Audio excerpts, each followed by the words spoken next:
Bismillahirrahmanirrahim. Alhamdulillahirabbil alamin wassalatu wassalamu ala Rasulillah wa ala alihi wa sahbihi wa man tabi'ahum bi ihsan ila yaumil din wa ba'd.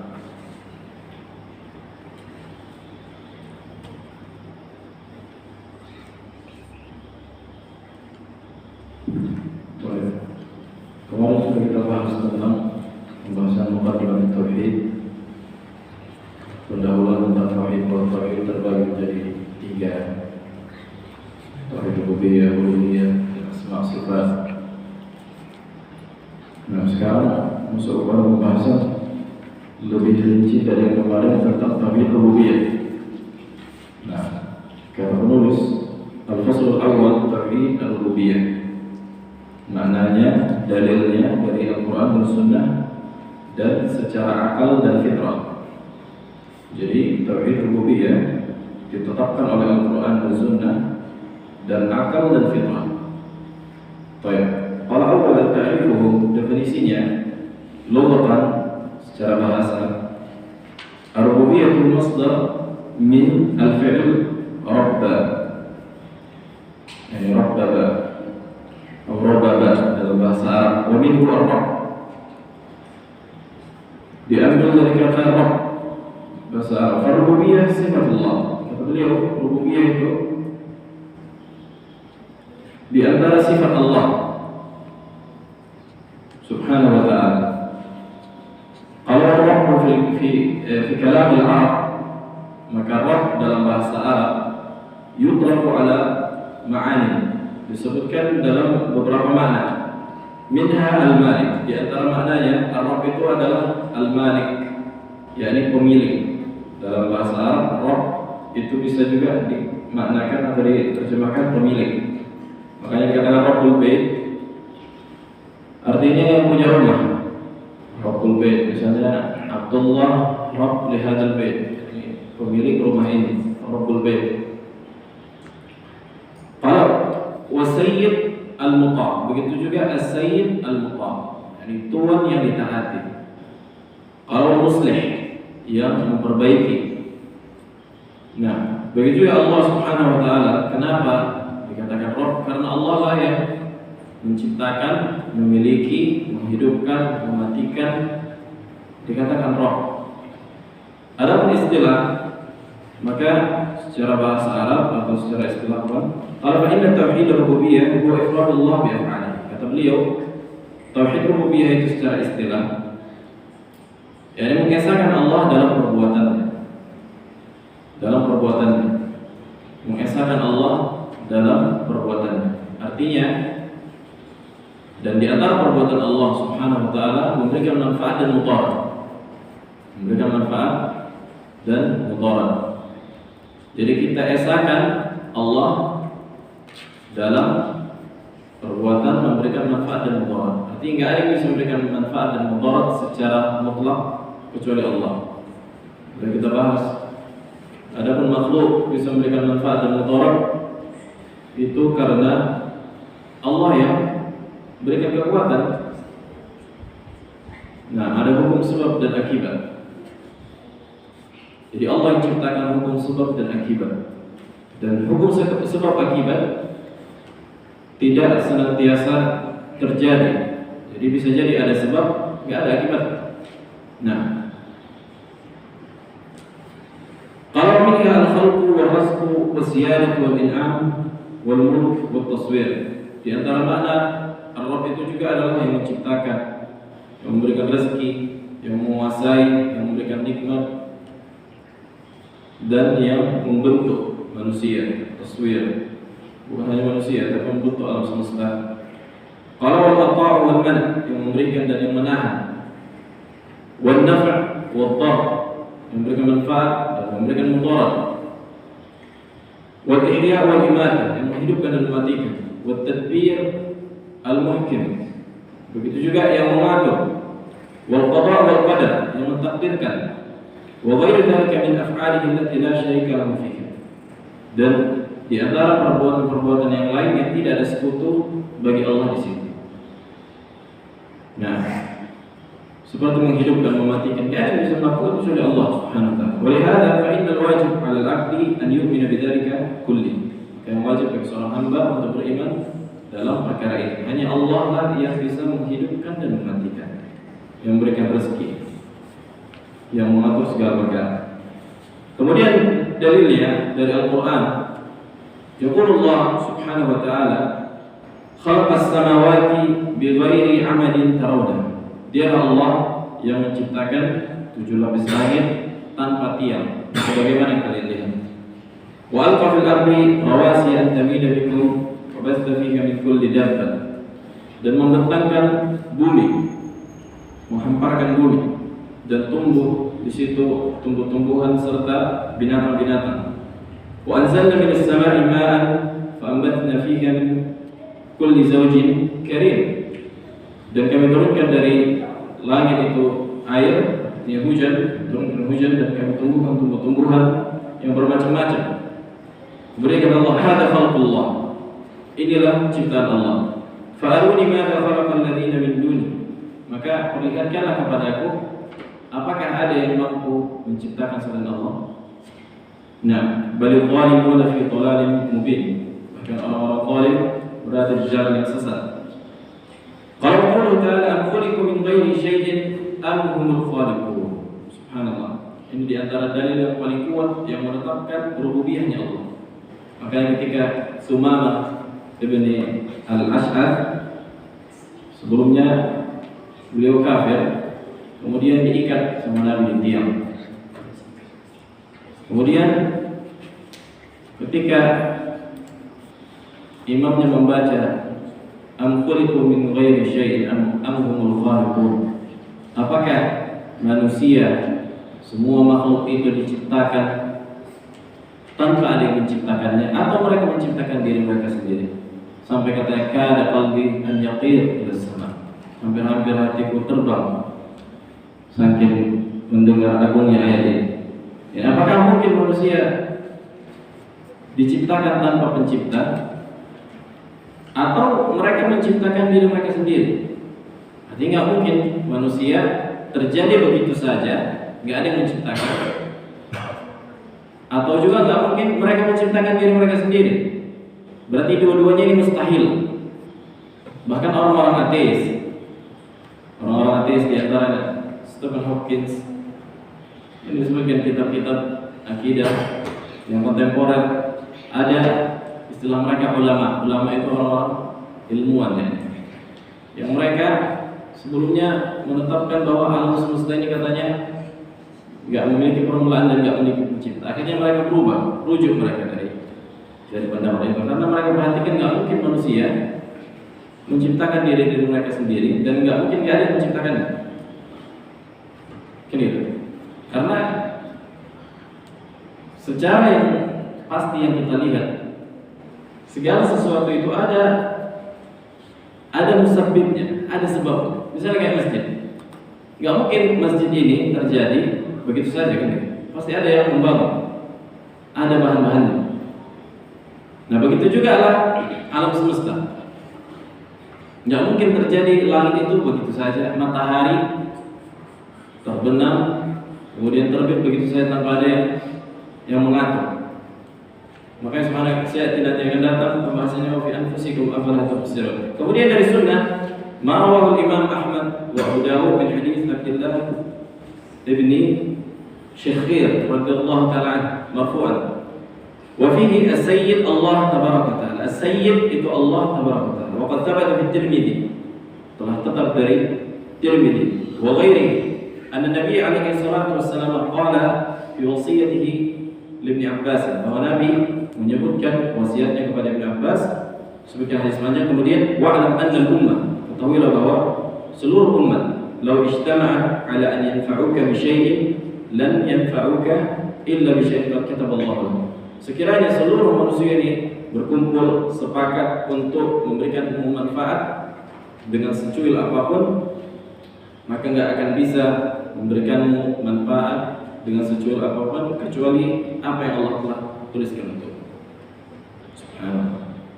Wa in ijtama'u ala an yadurruka bi syai' lam yadurruka illa bi syai'in qad kataballahu alaihi.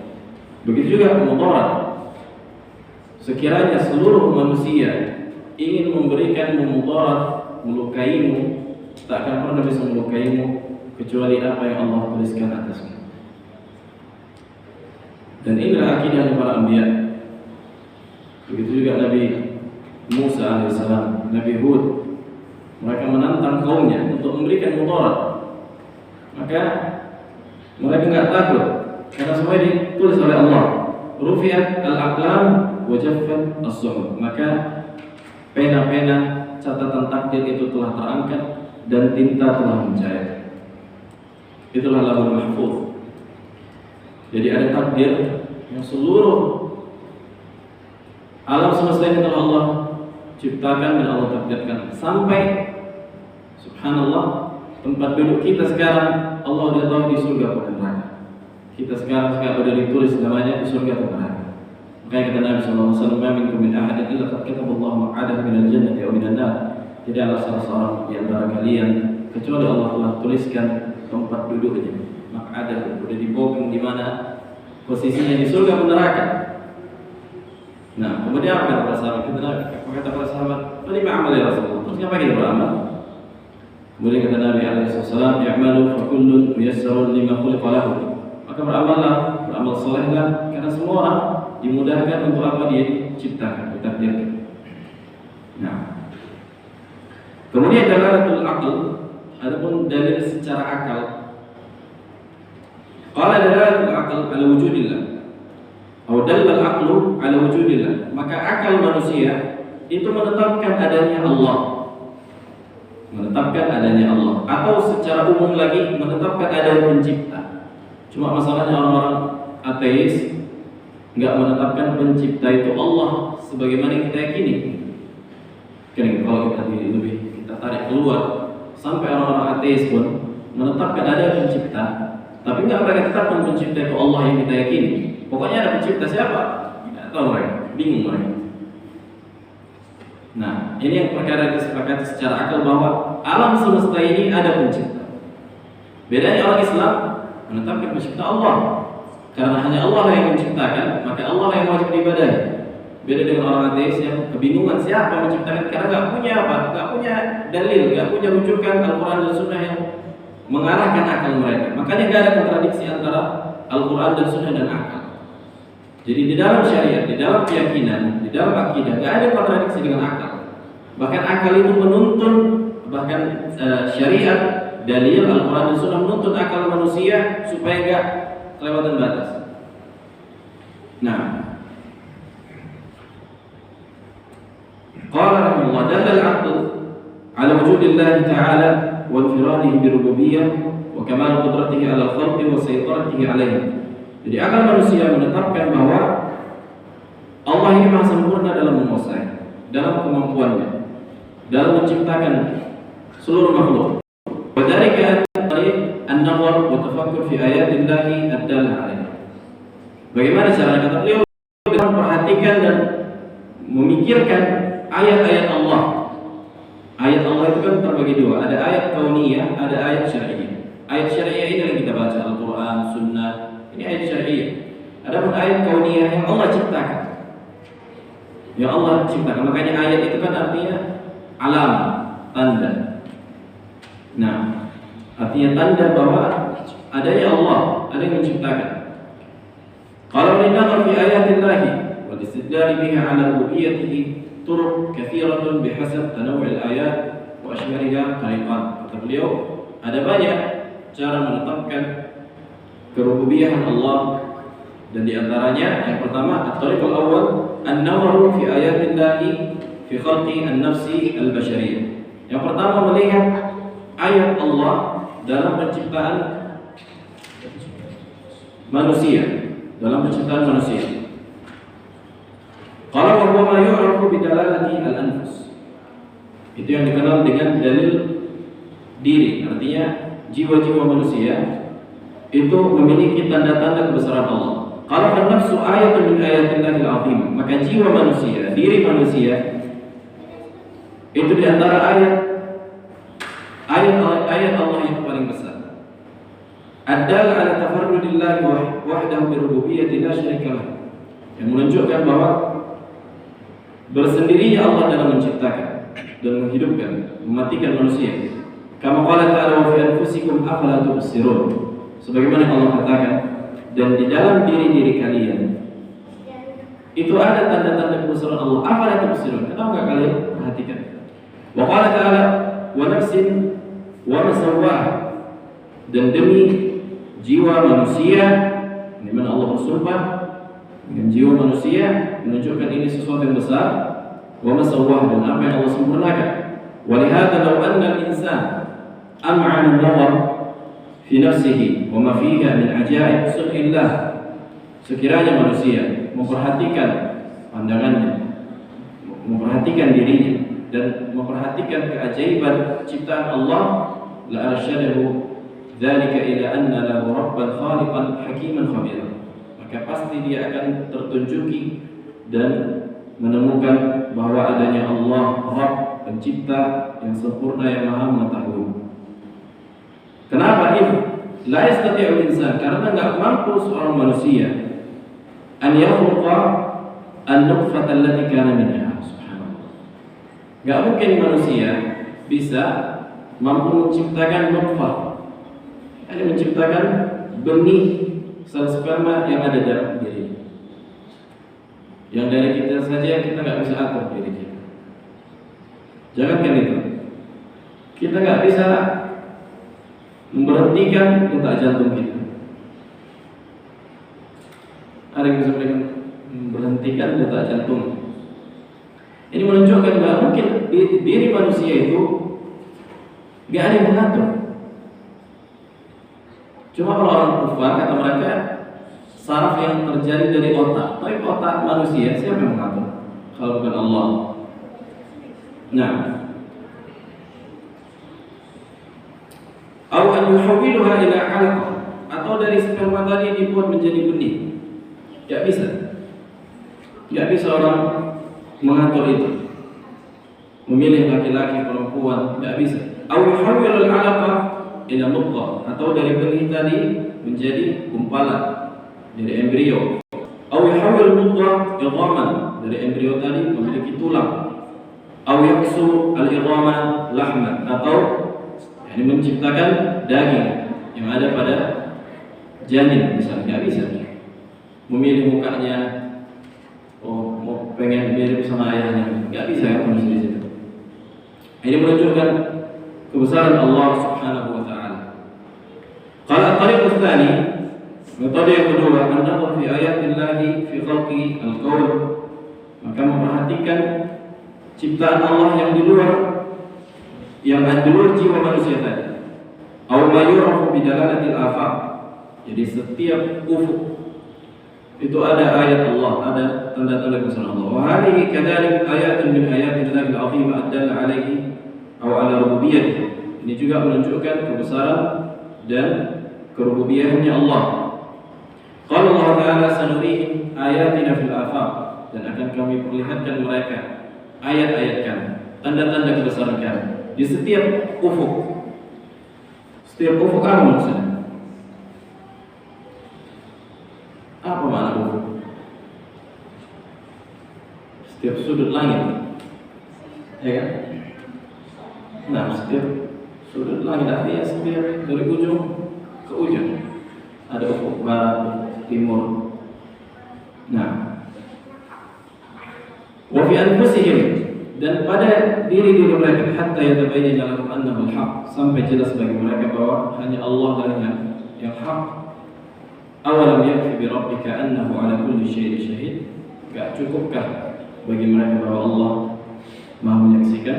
Kalau man ta'ammal al-afaq, maka siapa yang memperhatikan setiap penjuru dunia, wa ma fi hadzal qaul, dan apa yang ada dalam alam semesta ini, min sama'in wa ardhin, dari langit dan bumi, wa mashtamalat alaihi as-sama', dan apa yang ada di langit, min nujum, bintang-bintang, wa kawakib dan galaksi, wa syams wa qamar, matahari dan bulan, wa mashtamalat alaihi al-ardu min jibalin wa ashjarin wa biharin wa anharin, dan apa yang terkandung pada bumi dari gunung-gunung, wa pohon-pohon, lautan dan sungai-sungai. وما يختلف ذلك من ليل ونهار وتسيير هذا الكون كله بهذا النظام الدقيق. Dan apa yang terkandung pada alam semesta ini dari pengaturannya seperti malam, siang, dan ini semua sangat-sangat rinci, sangat detail. Dallahu dzalika ala anna hunaka khaliqan li hadzal kaun. Maka ini akan menunjukkan bahwa alam semesta ini memiliki pencipta. Mawjudan lahu mudabbiran li syu'uni. Mujidan lahu, yang menciptakannya dan yang mengatur perkara. Wa kullama tadabbara al-aqil fi hadhihi al-makhluqat, maka setiap kali orang yang berakal memperhatikan makhluk-makhluk ini, wa taghalghala fikruhu fi bada'i al-kainat, dan sampai lebur pikirannya pada sempurnanya ciptaan manusia atau seluruh makhluk, alima annaha khuliqat lil haqqi wa bil haqq, maka dia akan mengetahui bahwa dia diciptakan itu dengan kebenaran. Artinya nggak mungkin diciptakan manusia secara sia-sia. Dan lil haqq, dan dia diciptakan untuk Allah, untuk beribadah kepada Allah. Wa annaha sahaif ayat, dan dia di antara ayat-ayat kebesaran Allah. Wa kutub barahin, itu juga kitab-kitab barahin dan kejelasan. Wa dalalat ala jami'i ma akhbar Allah bihi an nafsihi wa adillatu ala dhalik atau ala wahdaniyatihi, dan menunjukkan keesaan Allah dalam perkara ibadah. Wa qad jaa'a fi ba'd al-athar, disebutkan dalam sebagian athar, anna qauman aradu al-bahth ma'a al-imam Abi Hanifah. Jadi ada sebuah kaum, disebutkan di manaqib Al-Hanafiyah, kitab-kitab sejarah, bahwa Abu Hanifah berdebat dengan kaum yang menolak ada yang mencipta, Jadi orang-orang filsafat, disebutkan mereka orang-orang filsafat yang menolak ada yang mencipta. Jadi filsafat itu ada banyak firqahnya. Ada yang menolak pencipta, ada yang meyakini pencipta tapi mereka ubah-ubah, mereka tetap dengan akal mereka. Tapi ini model orang yang menolak ada yang pencipta. Kemudian kata beliau, akhbiruni qabla an natakallam fi hadhihi al-mas'alah an safinati fi dajlatin tadhhabu wa tamtali'u min al-ta'ami ghairi bi nafsiha wa ta'ud bi nafsiha. Artinya, ini sebelum aku bahas tentang ada yang mencipta ini itu, coba gimana pendapat kalian, kata Abu Hanifah, tentang apabila ada kapal yang memenuhi muatannya dengan sendirinya. Jadi ada kapal, jadi ada barang-barang naik sendiri, kemudian ke pelabuhan, kemudian balik lagi. Kemudian apa kata mereka? Hada muhal, la yumkin hada, kata beliau. Kata mereka orang-orang filsafat ini nggak mungkin terjadi, kan gitu. Faqala lahu, kemudian Abu Hanifah berkata, "Idza kana hada muhalan fi safinatin, fa kaifa fi hada al-alam kullihi uluwihi wa suflihi?" Kalau ini nggak mungkin pada kapal yang kecil, apakah mungkin terjadi pada alam semesta ini? Dari matahari terbit, tenggelam, bulan sempurna, kan itu. Apakah mungkin alam semesta ini nggak ada pencipta? Kemudian mereka pun diam. Fanabbaha ila anna ittisaq al-alam wa diqqah sun'ihi wa tamam khalqihi dalilan ala wahdaniyati khaliq wa tafarruqi. Maka inilah menunjukkan bahwa alam semesta yang sempurna ini menunjukkan keesaan Allah Subhanahu wa taala dalam perkara ibadah.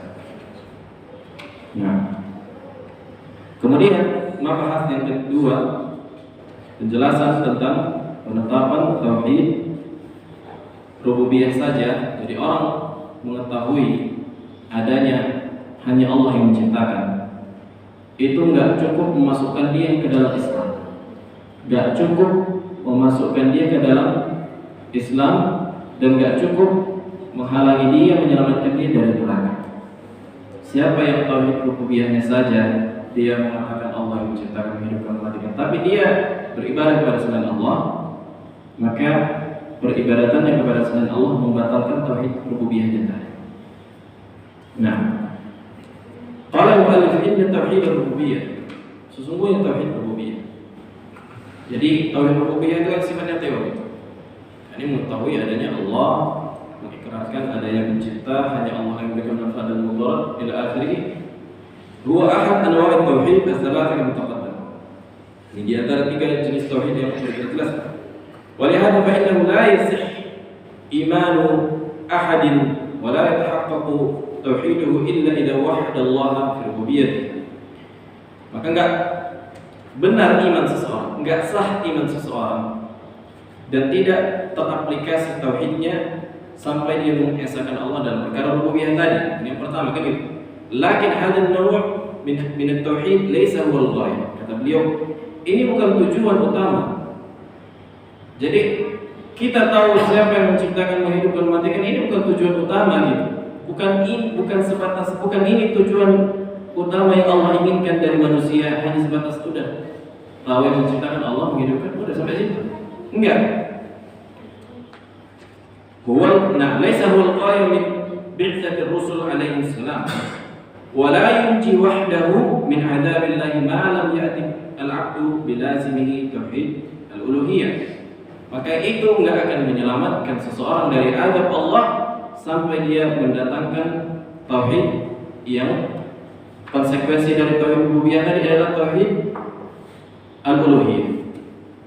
Artinya hanya sebatas mengetahui teori, tapi dia masih beribadah kepada selain Allah, berarti dia belum mengaplikasikan teori yang dia ketahui tadi.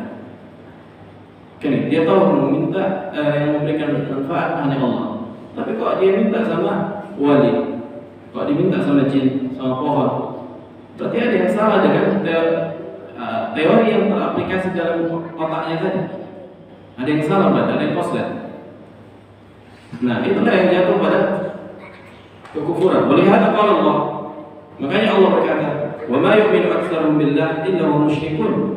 Tidaklah sebagian mereka banyak yang beriman kepada Allah illa hum musyrikun, ay yu'min bi rububiyyatillah wa musyrikun fi uluhiyyah. Mereka beriman misalnya siapa yang menciptakan, menghidupkan, mematikan Allah.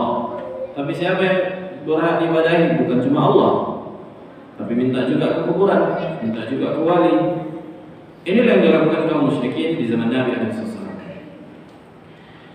Kalau makna annama yuqirru aktsaruhum, apa yang ditetapkan kebanyakan manusia tentang Allah, bahwa Allah yang menghidupkan dan mematikan, ila akhirih, illa hum musyrikun ma'ahu fi ibadatihi, kecuali mereka juga melakukan kesyirikan dalam perkara ibadah.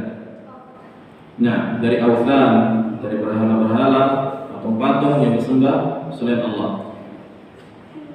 وبهذا المعنى للآية قال المفسرون من الصحابة والتابعين. Oke, ini yang dikatakan kebanyakan ahli tafsir dan sahabat. Qala Ibnu Abbas radhiyallahu ta'ala anhu, min imanihim idza qila lahum man khalaqa as-sama'.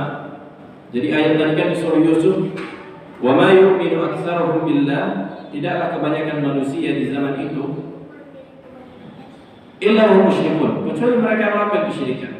Kok bisa mereka beriman tapi mereka syirik? Artinya tidaklah di antara iman mereka apabila dikatakan kepada mereka, siapa yang menciptakan langit? Wa man khalaqal ard? Wa man khalaqal jibal? Siapa yang menciptakan bumi dan gunung-gunung? Qalu Allah.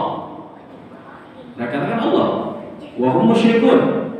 Akan tapi mereka syirik dalam perkara apa? Perkara ibadah. Dalam perkara ibadah. Wa qala Ikrimah, tas'aluhum man khalaqahum wa man khalaqa as-samawati wal arda fa yaquluna Allah, fadzalika imanuhum billah. Kalau kalian tanya siapa yang menciptakan diri mereka, siapa yang menciptakan bumi, siapa yang menciptakan langit, mereka akan berkata Allah. Enggak ada mereka ragukan di sini. Itulah di antara bentuk iman mereka kepada Allah, yakni dalam perkara rububiyah.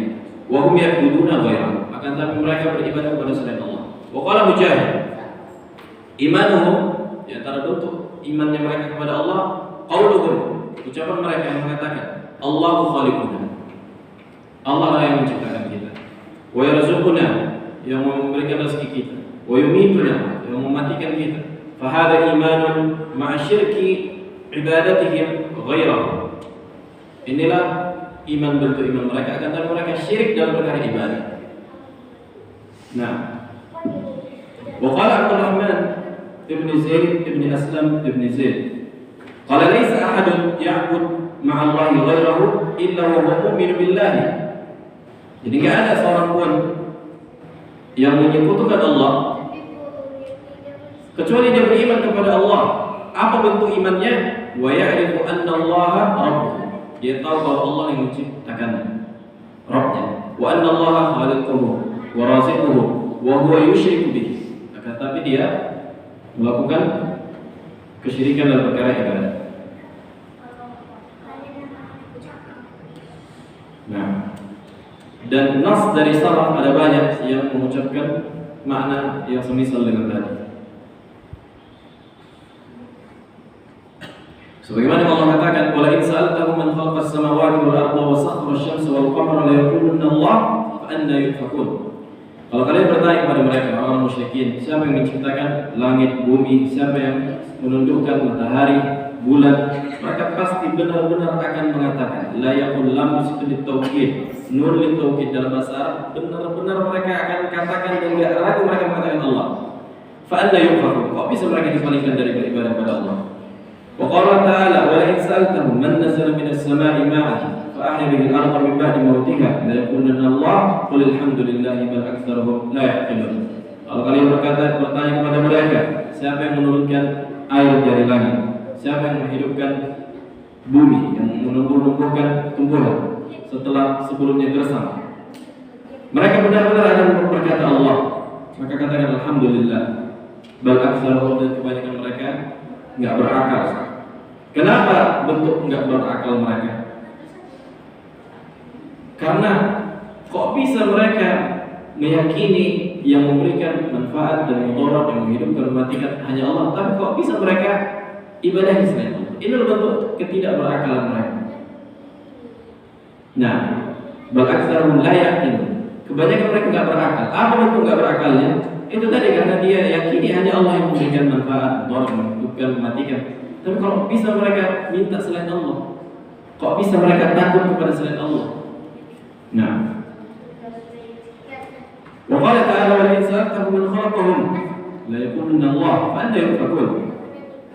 Kalau kalian bertanya kepada mereka siapa yang menciptakan mereka, mereka berkata Allah. Kok bisa mereka dipalingkan dari beribadah kepada selain Allah? Berkata Allah Subhanahu wa taala, "Qul limanil ardh wa man fiha in kuntum ta'lamun." Milik siapa bumi ini dan apa yang berada di atasnya? Apabila kalian benar-benar mengetahui, sayaquluna lillah. Mereka akan berkata, ini milik Allah. Qul afala tadhakkarun. Katakanlah, kenapa kalian tidak mau berpikir, tidak mau ingat? Qul man rabbus samawati as-sab' wa rabbul 'arsyil 'azim. Siapa yang menguasai langit dan bumi? Yang langit, yang 7 lapis langit ini dan arsy yang mulia. Sayaquluna lillah. Yani Allah yang memilikinya. Qul afala tattaqun. Yani kenapa kalian tidak bertakwa kepada Allah? Dan sebenar-benar atau setinggi-tinggi bentuk takwa adalah tauhid. Nah,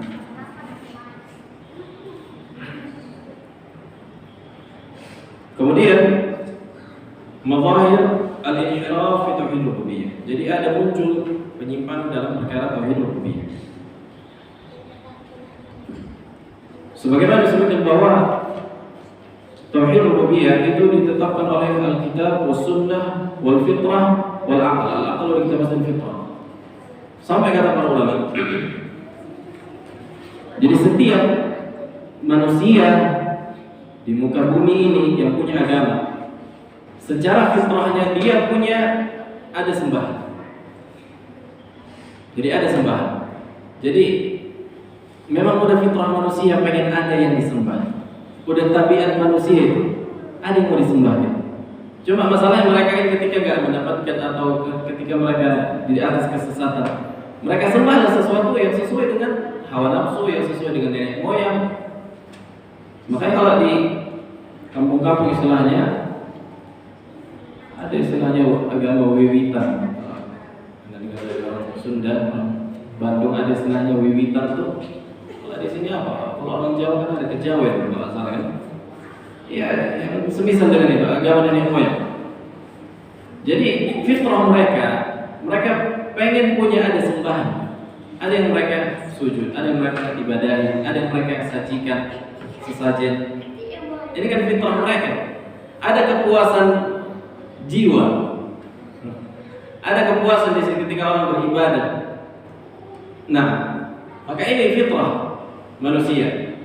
Kalau dia itu punya sembahan, tinggal diarahkan ke mana yang benar sembahannya. Ketika orang Muslim dia bertauhid, dia mengetahui ada Allah yang boleh disembah, maka dia akan mendapatkan kelezatan di situ. Makanya sebutkan ahli sejarah juga, hampir nggak ditemui di setiap tempat kecuali ada tempat ibadah. Disebutkan para ulama yang ada sebagian ulama itu mereka kalau ada orang ke negeri-negeri Afrika itu nggak ada sama sekali, ada sampai yang nggak terjamah Islam itu, maksudnya nggak sampai Islam masuk di situ.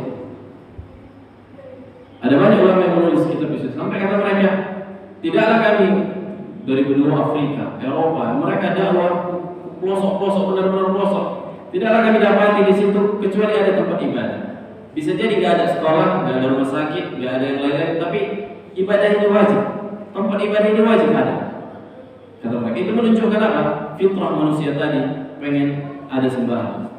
Dia suka dia ada sembahan.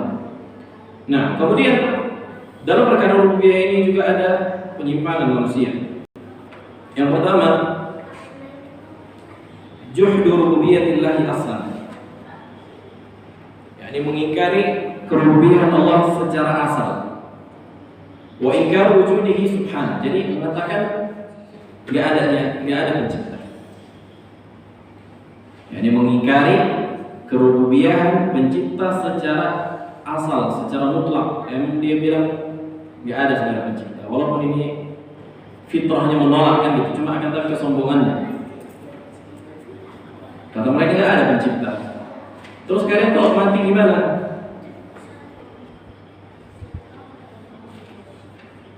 Kata mereka, wa qalu ma hiya illa hayatuna ad-dunya namut wa nahya wa ma yuhlikuna illa ad-dahr. Allah sebutkan di surat Jathiyah. Kata mereka, wa qalu ma hiya illa hayatuna ad-dunya. Tidaklah kehidupan kami ini kecuali di dunia. Kami mati, udah hilang begitu saja. Enggak ada hari kebangkitan. Enggak ada bertemu dengan Allah. Enggak ada pencipta sebenarnya. Pokoknya kami hidup begitu saja, nanti mati udah. Sebagian lagi mereka mengatakan adanya reinkarnasi. Makanya ada istilah reinkarnasi. Tahu reinkarnasi? Jadi kalau mati, badannya mati, rohnya itu pindah ke makhluk yang lain. Keyakinan orang-orang Hindu dan Buddha sebagian mereka ada meyakini demikian. Tanasukul arwah. Jadi pindah, reinkarnasi. Sampai kata mereka, kalau orang jahat di muka bumi ini, nanti rohnya itu jadi anjing, jadi babi, kata mereka. Kalau orang yang baik, nanti jadi kuda, jadi binatang-binatang yang disukai orang. Nah, ini yang pertama, mereka menolak adanya apa? Pencipta. Yang kedua, menolak sebagian perkara yang menjadi kekhususan Allah. Menolak sebagian perkara yang menjadi kekhususan Allah dalam perkara ini. Dari makna rububiyah. Sebagaimana ada yang menolak kekuatan Allah bahwa Allah bisa membangkitkan alam semesta.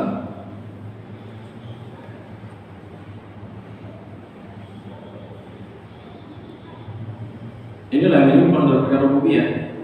Dia meyakini ada pencipta, tapi ketika dibangkitkan katanya nggak mungkin kita dibangkitkan. Di antara Jahmiyah, pemikiran Jahmiyah, Ghulatul Jahmiyah, sebagian kelompok mengatakan bahwa yang dibangkitkan oleh Allah bukan jasad kita yang akan dihidupkan nanti pada hari kiamat, bukan jasad yang ketika di dunia. Tapi Allah ciptakan menciptakan jasad yang baru. Karena kata mereka ini pakai akal lagi. Karena nggak mungkin orang yang contohnya dimakan ikan hiu, kan itu. Terus jadi badannya udah dimakan ikan hiu nanti dimakan sama manusia. Kemana badannya? Istihalat jasad. Jadi jasadnya itu pindah dari unsur ke unsur yang lain, dari daging ke daging yang lain. Kata mereka, ini nggak mungkin apa? Dibangkitkan kata mereka. Maka ini diantara bentuk kekufuran kepada kemampuan Allah Subhanahu Wa Taala. Nah, kemudian diantara yang ketiga, diantara penyimpangan dalam perkara rububiyah, ta'u syai'in min khasa'is rububiyah li ghairillah subhanahu. Jadi memberikan sebagian perkara yang menjadi kekhususan Allah diberikan kepada selain Allah. Jadi memberikan sebagian perkara yang menjadi kekhususan Allah diberikan kepada selain Allah.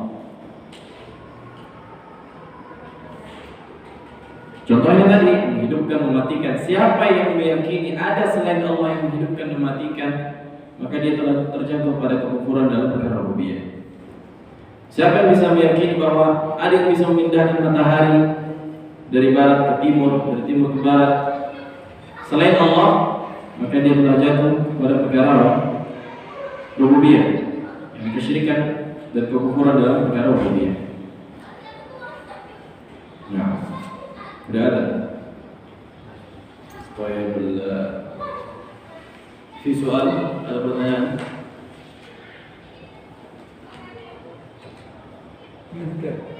Nah, memang Quran tadi surah berapa yang menguatkan rububiyah tadi? Berapa? Surah apa? Ayat berapa tadi yang menguatkan rububiyah itu? Yang mana? Wa ma yu'minu aktsaruhum billahi illa hum. Di awal tadi. Am khuliqu min ghairi syai'in am hum khaliqun. Surah At-Tur.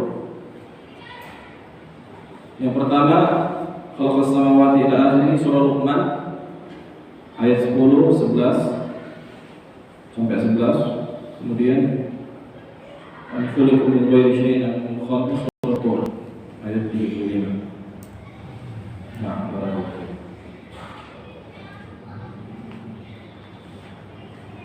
Nah, ada soal.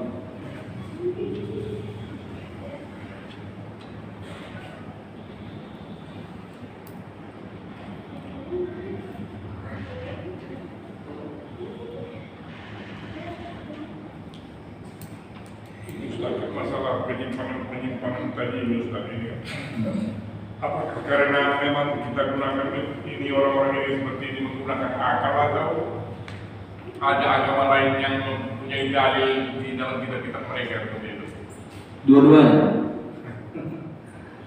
Jadi memang sebagian mereka mengedepankan akal, mereka orang aqlaniyun, orang-orang yang menggunakan mengedepankan akalnya. Dan memang ada juga filsafat tadi, atau ada kayak ajaran-ajaran agama lain yang merusak mereka dalam perkara itu. Jadi dua-duanya. Nah, makanya Ibnu Taimiyah rahimahullah menulis kitab Ta'arud al-Aql wan Naql, 4 jilid tebal, meninggalkan kontradiksi antara akal dan naql. Naql itu syariat. Karena kalau kita baca kitab-kitab mereka, orang-orang filsafat, orang-orang ini banyak mereka mengedepankan akal. Selalu akal. Bahkan nggak pernah di zaman Nabi SAW ada penyimpangan yang lebih mengedepankan akal. Nggak ada. Seperti orang Khawarij misalnya, mereka salah dalam menafsirkan. Jadi fa'awi'an mu'awwilun. Nggak ada mengedepankan akal. Kan beda misalnya kayak orang yang mengatakan misalnya ketika Allah turun ke langit dunia setiap sepertiga malam, ini langit dunia bagian mana? Ini nggak masuk akal. Kan gitu, nggak masuk akal. Berarti kan ada kontradiksi antara akal dengan dalil. Nah, ketika mereka, walaupun mereka bilang karena meyakini ada kontradiksi antara akal dan dalil, itu sebuah kekufuran. Meyakini misalnya ada keyakinan siapa ini syariat sama akal ini tolak belakang. Berarti dia katakan syariat ini apa yang Allah perintahkan untuk diimani nggak sesuai sama manusia. Berarti ada kelemahan di situ. Apakah mungkin Allah memerintahkan sesuatu yang manusia nggak mampu? Apakah mungkin Allah memerintahkan mengimani sesuatu yang nggak masuk akal?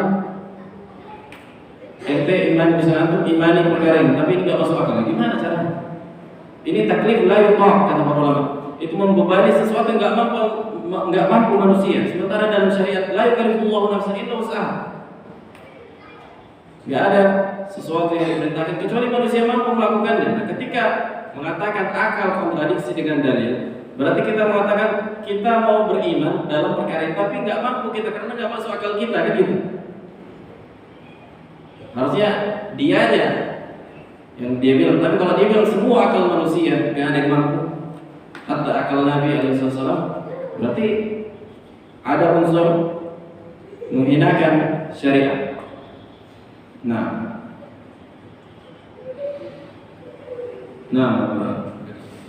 ya, bagaimana pandangan syariat Pak?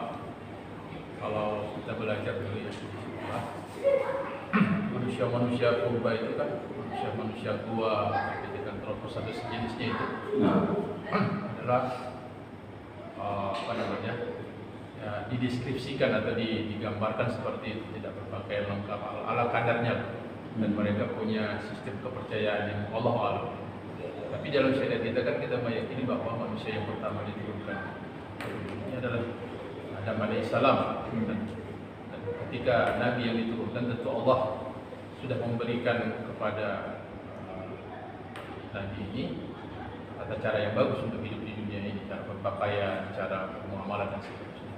Jadi masih Ustaz, pandangan syariat sebenarnya bagaimana ini? Apakah memang kita mempercayai sejarah ini sepenuhnya atau bagaimana sebenarnya? Karena kadang kalau kita lihat ini kan seperti pertentangan dia kan. Karena kalau yang digambarkan kepada kita itu ya tidak ada berbagai lengkap, ya kan? Mereka ya nggak punya keyakinan yang seperti yang kita apa istilahnya seperti ya. Nah, yang pertama sejarah misalnya orang purba ini nggak bisa digunakan 100% kan, karena nggak ada bukti konkret. Sebuah teori yang mereka juga sebenarnya nggak bisa buktikan secara pasti. Ya, perkara yang nggak bisa dibuktikan secara pasti berarti nggak bisa kita benarkan secara pasti, dan nggak bisa juga mungkin kita salahkan secara pasti kan gitu. Karena bisa jadi mungkin mereka menyimpang, nggak dapat syariat atau nggak ini. Jadi mereka sama misalnya kita dapati ada sampai sekarang orang-orang yang tinggal dengan metode yang misalnya pakai pakaiannya cuma satu benang kan gitu. Mungkin itulah orang-orang sebagian manusia yang nggak sampai kepada mereka dakwah atau mereka memang menyimpang. Mungkin. Cuma ada pun begitulah ajaran dari Nabi Adam yang jelas bertentangan dengan syariat Allah. Nah, ada pun kayak teori-teori yang mereka itu udah dibantah juga para ulama. Misalnya kayak ada teori Big Bang kan gitu. Rata-rata orang-orang filsafat, orang-orang ateis ketika menyebutkan teori, selalu mereka menjelaskan bagaimana tercipta alam semesta, bukan siapa yang menciptakan. Selalu bagaimana, kaif, bukan ini. Misal kata mereka alam semesta ini terjadi, nggak ada pencipta. Gimana? Ya itu dimulai dari air, api, tanah, udara, ila akhirnya yang bersatu kemudian pecah. Ini kan kaifiyah, bukan siapa yang menciptakan api, air, angin, udara, basah, lembab, anasir al-arba'. Siapa yang menciptakan ini? Kan berarti kan ada butuh siapa yang membuat yang sebelumnya yang menyatu kemudian pecah, Big Bang. Siapa yang terjadi begitu saja? Berarti mereka nggak temukan jawaban. Makanya selalu mereka berputar pada kaif, bukan man, bukan who. Kaif, siapa yang menciptakan? Tapi how, selalu how, bagaimana? Selalu yang mereka jelaskan bagaimana, bukan siapa yang menciptakannya. Kan kalau orang Islam simpel, siapa yang menciptakan? Allah. Tapi bagaimana Allah alam? Nah, mungkin bisa jadi dengan cara demikian mungkin, tapi Allah alam, nggak ada dalil yang menunjukkan teori itu. Tapi adapun menolak Allah dengan cara menjelaskan kaifiyah, maka ini berarti bukan mendatangkan jawaban mereka. Nah, alhamdulillah.